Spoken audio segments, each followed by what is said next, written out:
Bonjour les artistes, j'espère que vous allez bien. On se retrouve aujourd'hui avec un nouveau tuto, cette fois sur le thème des paysages. Donc c'est un thème qui m'a été proposé, demandé par certains d'entre vous, et j'ai trouvé l'idée vraiment intéressante, tout simplement parce que ça va changer de ce que je fais d'habitude, et en plus ça va permettre de voir certaines techniques sur Procreate, certaines fonctionnalités que je vous avais pas encore montrées dans les autres vidéos, notamment dans la première, et donc il va vous montrer d'autres fonctionnalités, comment les adapter justement sur un dessin.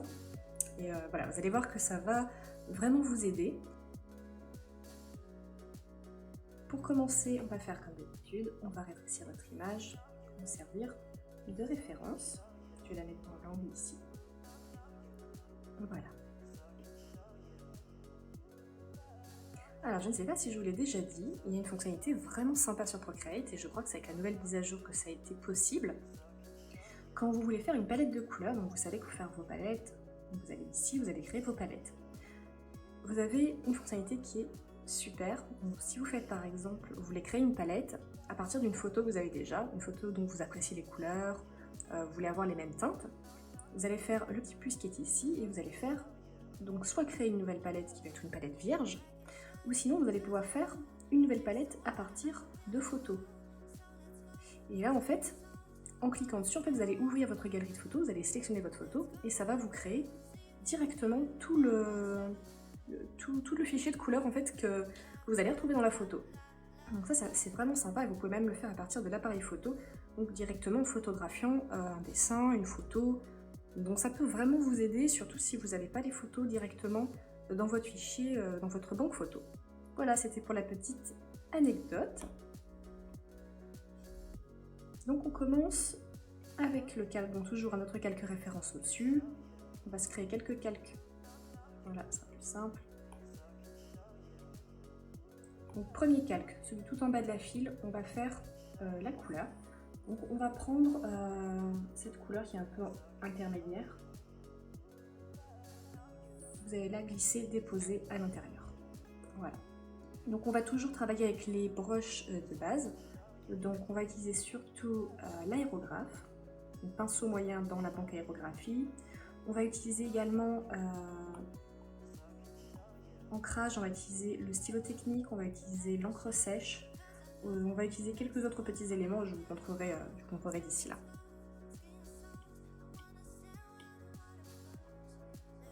Donc on prend un pinceau moyen, et là on va commencer à utiliser, à foncer les couleurs les plus extrêmes, donc tout ce qui représente les couleurs de la nuit, qui est en haut.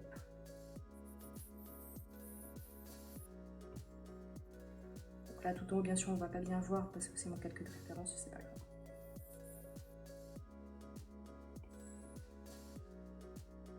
Avec une couleur un petit peu plus claire ici. Donc pour faire des jolis ciels, ce qui est important, c'est d'avoir beaucoup de nuances pour faire des jolis dégradés. Vous ayez vraiment cette sensation de profondeur dans votre ciel. Il ne faut vraiment pas hésiter. Donc là, vous voyez, on repart sur une couleur un petit peu plus claire. On va faire légèrement se chevaucher. Jusqu'à arriver, voilà, cette couleur au centre, qui est la couleur la plus claire, on va dire, de notre ciel. Et ici, en fait, vous avez ce jaune qui représente le jaune du coucher de soleil, qu'on mettra à la fin. Et tout au milieu, vous pouvez faire une petite bande comme ça, un peu plus colorée. Et après, rien ne vous empêche, entre les deux, vous voyez, de rajouter des nuances différentes. C'est-à-dire, vous allez aller dans votre palette, on va prendre une couleur légèrement plus claire, pour rajouter encore un petit peu de nuances, de profondeur. Alors maintenant vous avez deux solutions, soit vous blendez avec votre blend, toujours aérographe pinceau moyen, on agrandit et on blende doucement votre ciel. Donc ça c'est la première possibilité, ce qui vous permet en fait de mieux gérer vos dégradés. Sinon il y a encore une autre possibilité, vous allez dans ajustement, flou gaussien, calque, et vous faites glisser et vos couleurs vont se mélanger. Donc là, elles vont se mélanger telles qu'elles sont présentées, c'est-à-dire, voilà, elles vont juste se mélanger. Après, si vous voulez rajouter, voilà, blender à la main, vous pouvez le faire, ça vous permet d'avoir plus de maîtrise de votre flouté. Alors moi, je préfère, après ça dépend vraiment du dessin. Là, pour l'instant, au stade où on en est, je préfère le faire manuellement, parce que ça me permet de mieux gérer les couleurs. Alors, une petite astuce quand vous blendez, on a tendance ici à mettre l'opacité au maximum. On vous déconseille, il vaut mieux mettre par exemple à 78% par exemple. Le blend va être moins fort et va être plus doux en fait.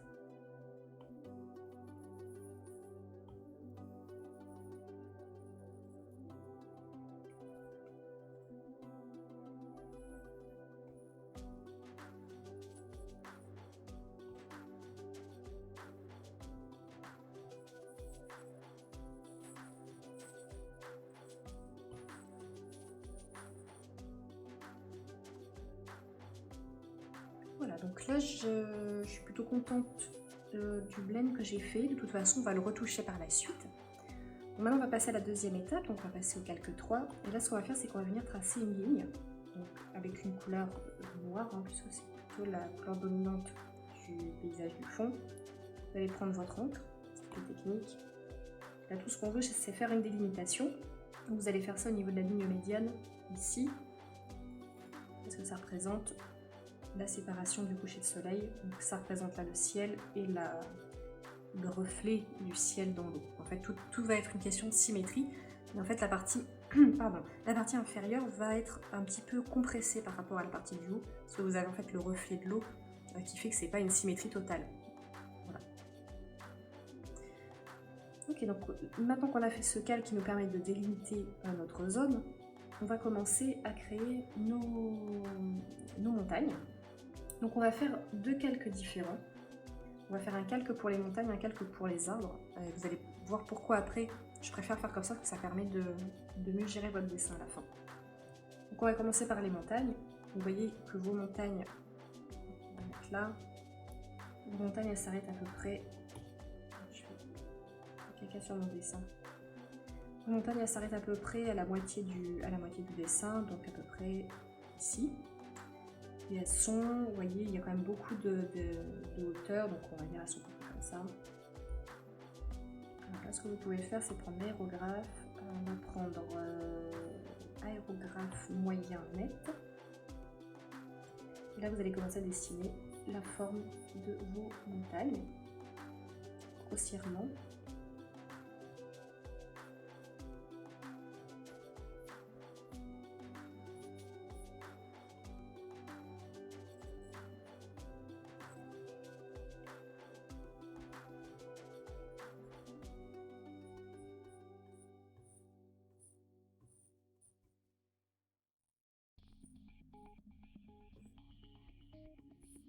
Donc n'hésitez pas quand vous voulez faire un paysage à vous inspirer bien sûr d'une photo existante. Ça va vous permettre de mieux visualiser la profondeur, les perspectives, les couleurs. C'est vraiment important quand vous débutez et même quand vous êtes plus avancé, à vous inspirer de photos. De toute façon, tous les artistes le font et c'est normal. On ne naît pas avec le don inné du mélange de couleurs, de savoir reproduire un dessin à la perfection.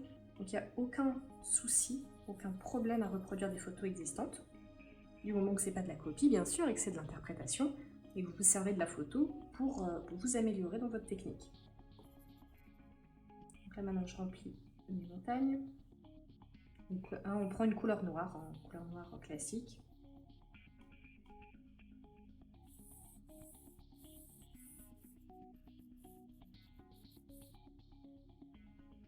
Voilà, donc c'est à peu près la forme que je voulais. Donc maintenant on va pouvoir avec le stylo encre, on va pouvoir retravailler un petit peu les aspérités pour faire plus réaliste. N'hésitez pas à rajouter des petits détails. Une montagne c'est pas égal, hein, c'est pas des pyramides, c'est vraiment vous avez des aspérités, c'est ça qui donne le côté un peu naturel à votre dessin.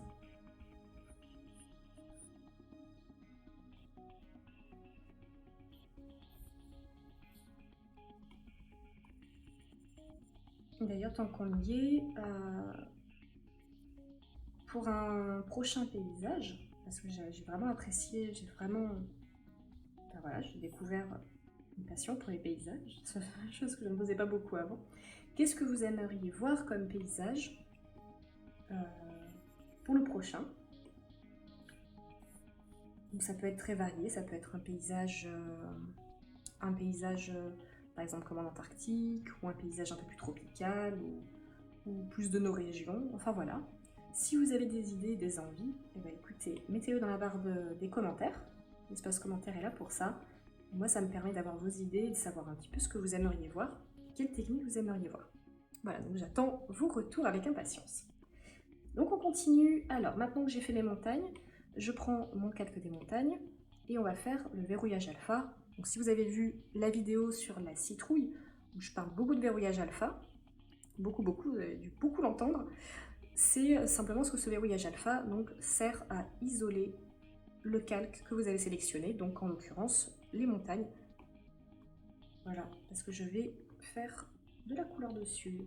Donc là maintenant je vais prendre une couleur qui représente, voilà, qui ressemble un peu à ça, un rouge bordeaux un peu clair, qui va me servir à faire le reflet de la couleur, de la lumière du soleil, pour faire un peu ce côté rouge sur le versant de la montagne, qui est particulièrement joli je trouve.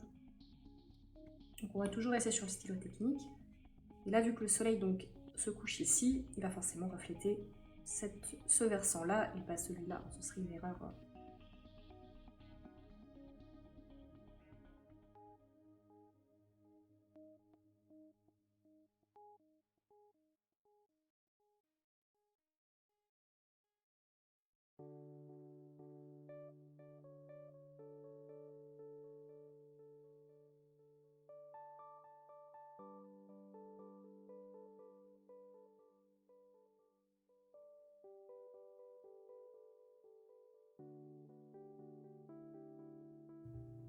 Voilà, donc là, on n'est pas trop mal pour les montagnes.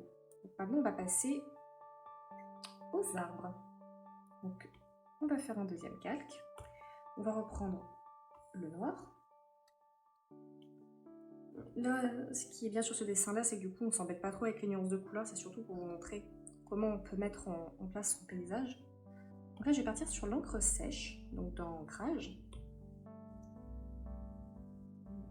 À peu près cette taille comme ça. Donc là, vous voyez qu'il y a un effet de colline, donc certainement que les sapins sont sur le versant d'une montagne ou d'une colline qui monte. Donc on va déjà faire cette pente.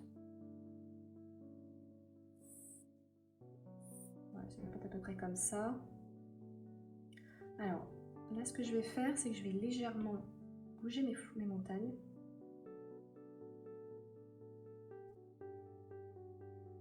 Voilà, parce que je veux qu'on voit bien le creux, et que là, ça ne me plaisait pas. Voilà. Ok, on va faire comme ça. Et là, ce qu'on va faire pour gagner du temps, on va remplir ce triangle de noir.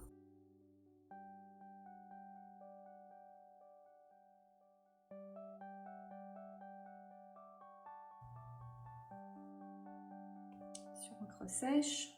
Voilà, donc là maintenant on va faire nos sapins. Donc là on en a combien? 1, 2, 3, 4, 5, 6, 7. Okay. Donc les premiers vont être plus hauts pour donner un sentiment de perspective. Donc là on va tracer nos troncs. C'est pas du tout ce que je voulais.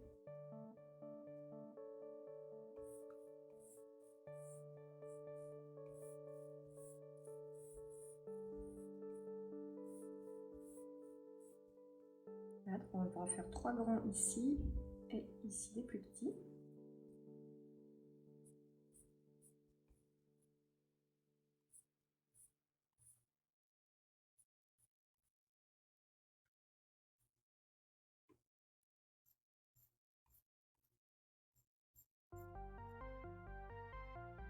Voilà.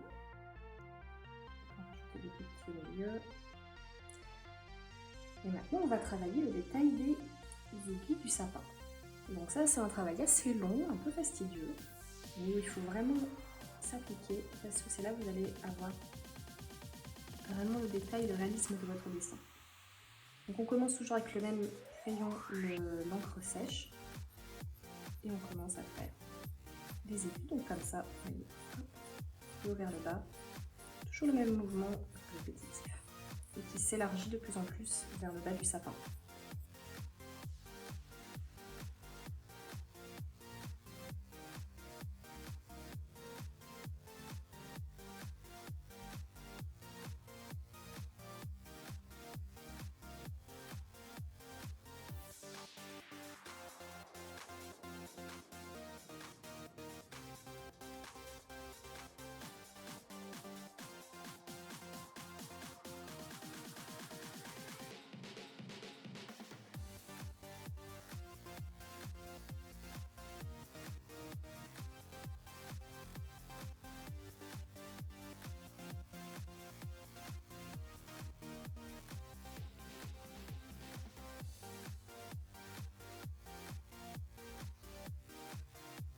Voilà, donc là on a fini nos sapins. Vous pouvez toujours ajouter, si vous voulez vraiment partir sur le détail, aller sur un stylo technique très fin, venir rajouter des petites aiguilles comme ça, si vous voulez vraiment le souci du détail.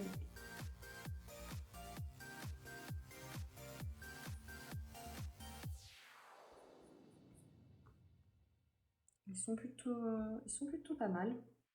J'aime bien le résultat. Donc, récapitulons, on a bien notre calque montagne, on a notre calque sapin.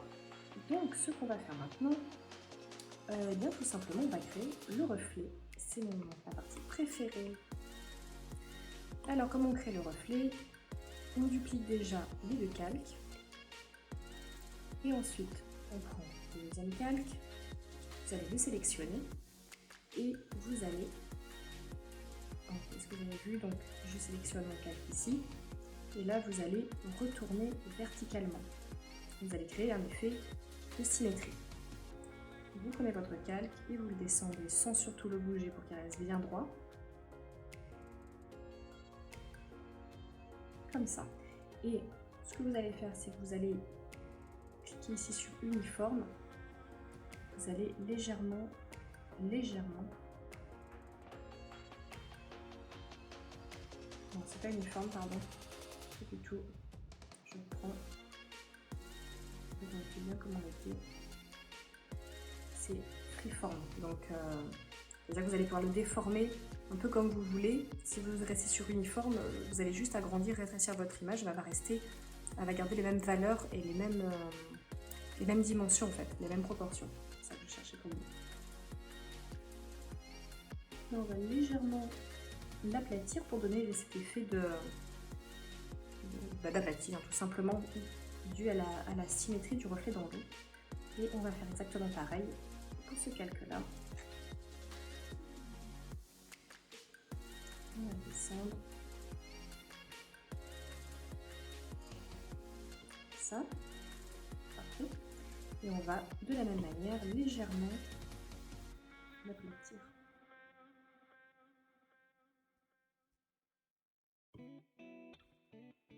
Voilà, donc là déjà vous avez votre reflet. Ce n'est pas fini. Pour donner l'aspect justement de reflet dans l'eau, le reflet dans l'eau est toujours un peu flouté. En tout cas sur cette image-là, je veux qu'elle soit floutée. Donc ce qu'on va faire pour que ce soit plus simple, on va mettre ensemble. Voilà, c'est plus simple. Donc je sélectionne mon calque des montagnes. Je vais ici, flou gaussien, calque. Et là je vais légèrement flouter. J'agrandis mon image. Donc flou gaussien et avec le pencil vous allez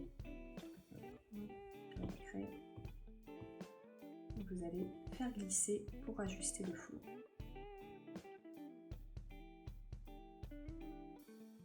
Moi je veux que ce soit légèrement flouté mais ça reste quand même net, donc on va être à 2,5. On va faire pareil pour les montagnes.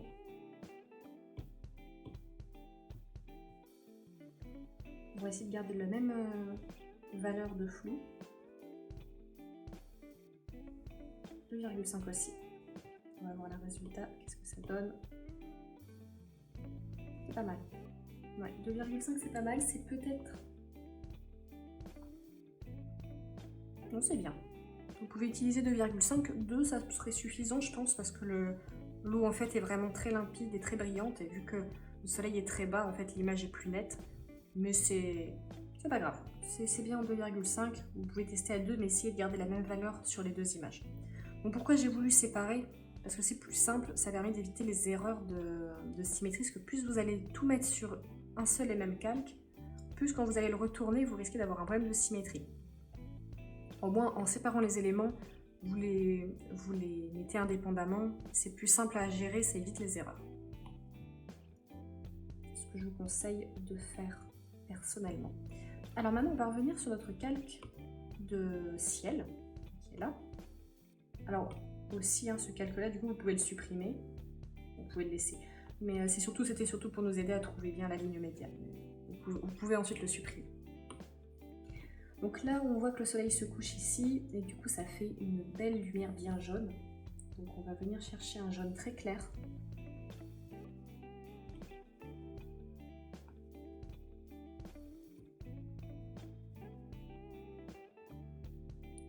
un jaune très clair ici, donc on n'oublie pas le reflet bien sûr, et un jaune un peu plus chaleureux, pas trop orange non plus, mais plus foncé au-dessus. Voilà, et là on va blender.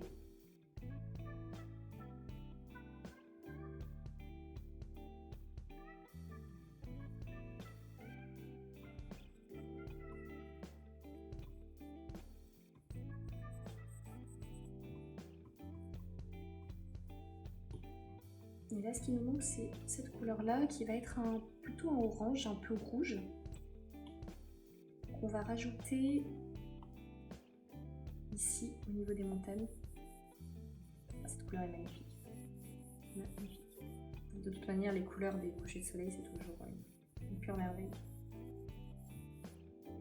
Et ce que vous pouvez faire si vous êtes un aventurier aguerri, c'est de partir faire des vraies photos dans la nature et de les peindre. C'est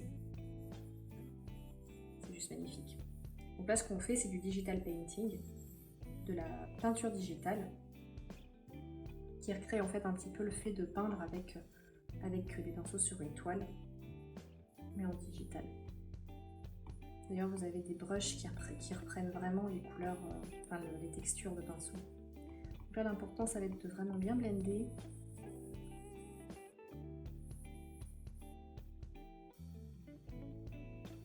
Très joli. Ok, c'est parfait. Donc maintenant, on va rajouter un calque et on va faire la lune. Donc pour la lune, on va utiliser une couleur de fond, un blanc cassé, un blanc un peu voilà, comme ça, donc un blanc un peu crème. On va prendre le stylo technique et on va faire une lune ici à peu près. Donc pour ça, vous savez peut-être déjà comment on fait. Vous tracez votre cercle, vous restez appuyé, vous faites modifier la forme, cercle, et là vous avez un cercle. Parfait. Voilà. Donc maintenant, ce qu'on va faire le détail des aspérités des cratères au centre de la lune. On va prendre cette couleur-là, qui est une couleur un petit peu marron-gris, on va dire. Et maintenant, avec le stylo encre sèche, donc verrouillage alpha, vous connaissez maintenant.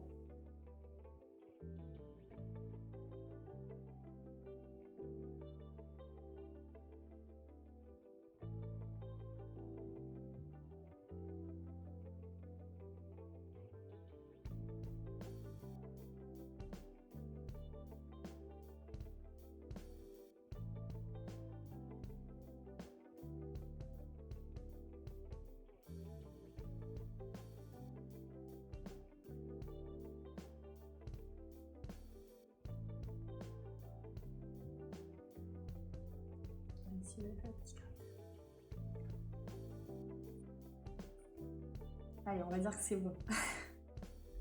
Je suis sûre que vous ferez une lune bien plus réussie que moi. Et donc là, on va faire donc pareil. On duplique et on retourne verticalement. Et on descend gentiment pour mettre le reflet assez haut. On va le mettre ici.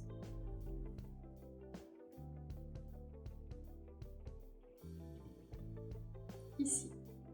Et donc, toujours pareil, on va flouter à la même valeur que le reste, donc c'est-à-dire, on avait dit 2,5. Voilà, donc là on a tous nos éléments. Maintenant, ce qu'on va commencer à faire, c'est à jouer un petit peu sur les contrastes, et avant ça, on va déconvoluer tous nos calques ici. Vous allez prendre le blend, et vous allez prendre toujours l'ancrage, l'encre sèche. Et ce que vous allez faire, je suis sur le bon calque, oui, vous allez légèrement tirer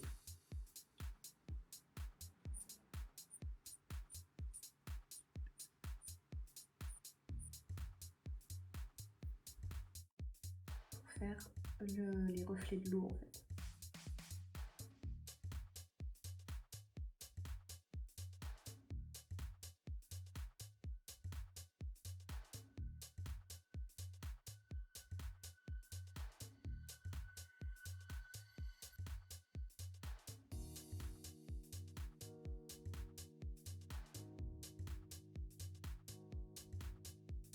Et là, ce que je vais faire, comme j'ai déjà bien blendé mon fond et qu'il y a des petites traces que j'aime pas trop, je vais aller flouter le fond du calque.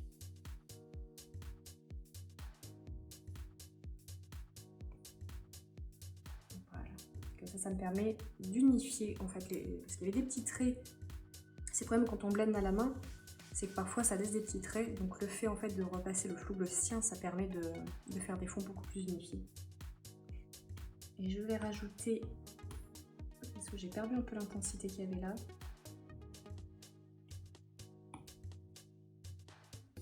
tout est dans le détail. Il faut toujours penser aux détails, très important.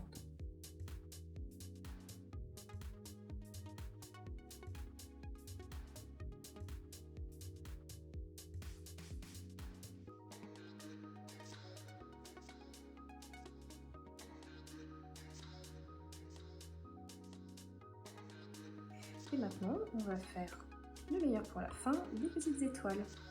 Donc là, vous allez prendre un blanc un peu jaune comme ça. Vous allez aller dans luminance, crayon optique.